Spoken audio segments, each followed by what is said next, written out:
That's a good question. I mean, now that the school season is starting again, I started again.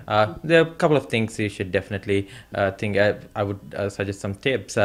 Mainly, make sure you wash your hands always after you eat, or at least a couple of times a day. And whatever you touch, anything common places like a keyboard or a door handle, make sure. I think you it's good to have a sanitizer with you, or and wash your hands, and that stay away from germs. Are those sanitizers very efficient?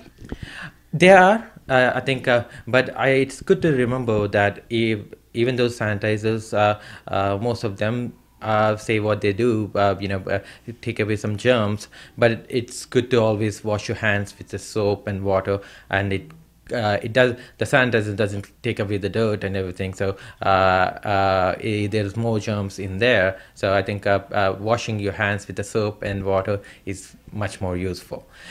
Is there a time we've been having a flu go around town in a small town like this? We all pretty much get it.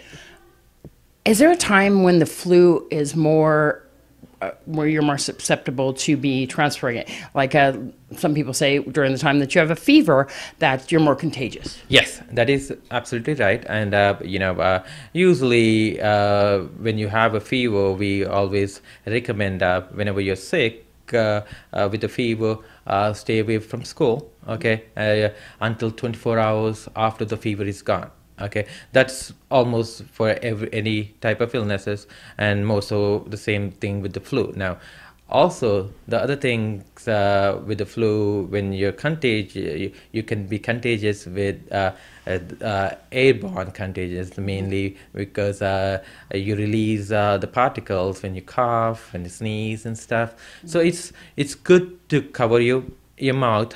I would suggest actually covering your mouth with your elbow or onto your shoulder. That way, even if you the reason is if you cover your mouth with your hands, there's every chance to touch somebody else and you pass it on the germs. So I would advise that.